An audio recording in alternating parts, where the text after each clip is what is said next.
Please हम वतनों ख्वातीनो हाजरात, सबसे पहले तो मैं मेरे अजीज साथी शहीद इमरान टाक जो 17 नवंबर 2017 को मेरे साथ ही दहशतगर्दों के साथ मुंह तोड़ जवाब देते हुए शहादत का जाम नोश फरमा गए, और बसंतगढ़ के ही बहादुर शहीद वीडीजी मोहम्मद शरीफ साहब, इन दोनों को खराज अकीदत पेश करता हूं और ऊपर वाले से यही दुआ करता हूं कि इन्होंने जो कुर्बानियां हमारे मुल्क की सालमियत और हिफाजत के लिए दी है, उन कुर्बानियों की बुनियाद पे हमारे इलाके का मुस्तकबिल रोशन हो। इस इलाके के बुजुर्ग, बच्चे, मर्द, औरत, हर शख्स इनकी कुर्बानियों को हमेशा याद रखे, क्योंकि ये वो लोग हैं जिन्होंने अपनी जान की परवाह किए बगैर सिर्फ और सिर्फ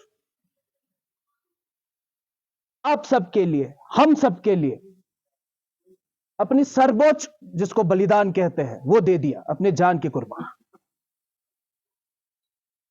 शहीद इमरान साहब शौर्य चक्र,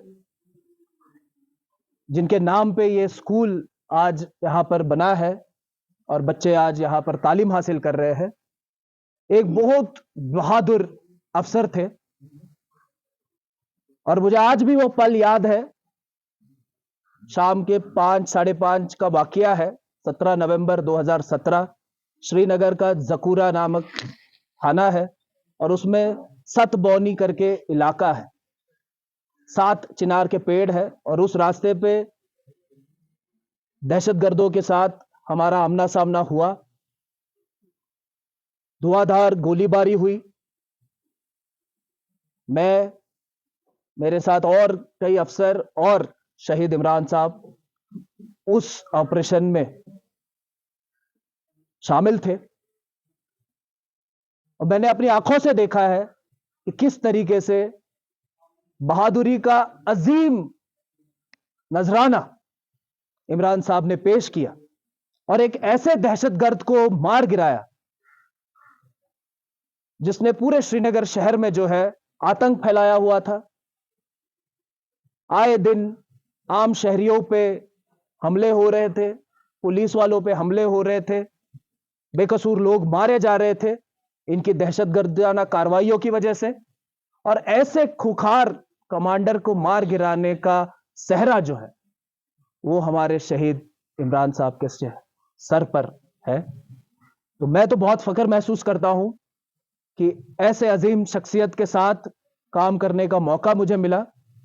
और जब उधमपुर में तैनाती हुई और सबसे पहली बार मैं जब बसंतगढ़ का दौरा करने के लिए आया, तो मुझे खुशनसीबी हासिल हुई उनके इसी रिहायशी मकान में जाकर उनके घर वालों से मिलने की। और हाल ही में मुझे पता चला कि उनके वालिद साहब भी जो है इंतकाल हुआ उनका, तो उनकी भी रूह को जो है ऊपर वाला अपने पनाह में रखे, यही मैं दुआ करता हूं। तो ये जो कनेक्शन है मेरा 2017, जब मैं एक जोनल एसपी था, अब तक पूरा एसएसपी बना भी नहीं था, वहां से लेकर उधमपुर के बसंतगढ़ का ये कनेक्शन, क्योंकि तब मैंने सुना था कि इमरान साहब का जो है रिहायशी घर बसंतगढ़ में है, लेकिन कभी, क्योंकि दूर है, मेरी तैनातियां सारी जो है कश्मीर में रही इससे पहले, लेकिन ऊपर वाले ने वो मौका मुझे दिया, वो खुशकिस्मती मुझे दी कि मैं उस धरती पे आऊं जहां पर ऐसे बहादुरों ने जो है, ऐसे सुरमाओं ने जो है कदम रखे हैं, जहां पर वो पले। इसी बात से जो है मैं आज आपके साथ मुखातिब हो रहा हूं। बहुत सारे लोगों ने यहां पर कहा कि जनाब ये दूर दराज का इलाका है, पहाड़ी इलाका है, जंगल का इलाका है। ज्योग्राफिया तौर पे भले ही ये दूर दराज का इलाका, लेकिन हम सबके दिलों में आप बहुत करीब हैं। एक दिन भी ऐसा नहीं गुजरता है कि मैं इन लोगों से बसंतगढ़ के हालो हवाल के बारे में पूछताछ नहीं करता। कभी एसपी साहब से, कभी डीएसपी साहब से, कभी एसएचओ साहब से, और जो यहाँ के कुछ चंद मोजिज खासवाम शख्सियत है, उनसे आए दिन में 4 बार क्यों ना हो बसंतगढ़ के हालात के बारे में जायजा हम जरूर लेते। आज पहली बार जो है आप सबसे इस तरीके से शरेआम हम मुलाकात कर रहे हैं, लेकिन मैं खुद हर 10-15 दिन में एक बार जरूर बसंतगढ़ आता हूं। 2 हफ्ते पहले मैं बसंतगढ़ में आया हुआ था, एक रात रुका, फिर डूडू गया, फिर वहां भी मिला। लिहाजा कहने का मकसद यह है कि बसंतगढ़ भले ही दूर हो, उधमपुर से आने में यहाँ पे 4 घंटे लगते हैं, रास्ता भी तंग है, मैं समझ सकता हूं, लेकिन आप हमारे दिल के बहुत करीब। आपको हमने कहीं ऊपर वाले के हवाले नहीं छोड़ा हो, और ये इस बात का सबूत ये है कि आप सब में से जितनों ने भी यहां पर अभी तक खिताब किया, हर एक ने इस बात की तायद की कि जो अफसर, जो मुलाजिम यहां पर तैनात है पुलिस के तौर पर, वो सब जो है आप सबके साथ एक अच्छा तालमेल बिठाए हुए हैं, और आप सब उनके काम से खुश हैं। मेरे आने का जो यहां पर मकसद था वो यही था कि आपसे मैं ये राय लूं, आपसे मैं ये फीडबैक हासिल करूं कि कैसे हम पुलिस का काम और अच्छा यहां पर कर सकते हैं। लेकिन आपने जो बातें बताई, जो भी फीडबैक दिया, उससे मुझे खुशी महसूस हो रही है कि जो भी प्रयास, जो भी प्रयत्न हम कर रहे हैं कि आपकी दिन ब दिन की जो जिंदगी है, डे टू डे लाइफ, वो किस तरीके से सरल हो, आसान हो, परेशानियों से मुक्त हो, और उसमें पुलिस महकमे का जो रोल है, उससे मुतल्लिक जो भी कामकाज है, उसमें आपको कभी कोई परेशानी ना आए। ये हमारा सबसे इंपॉर्टेंट मकसद है, और उसमें हम कहीं ना कहीं कामयाब होते हुए हमें नजर आ रहे हैं। ये आप लोगों की ही बातों से मुझे महसूस है।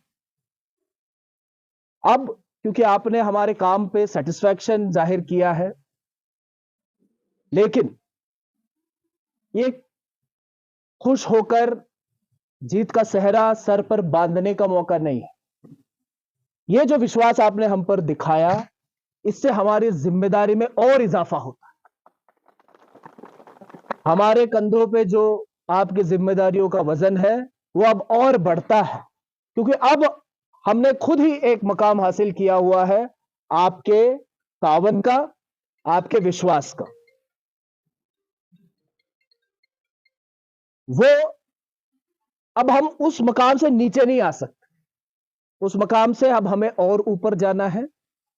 और इस बात को सोचते हुए एक छोटी सी कहानी मुझे याद आती है, वो अगर आपकी इजाजत हो तो मैं आप सबके साथ साझा करना चाहूं।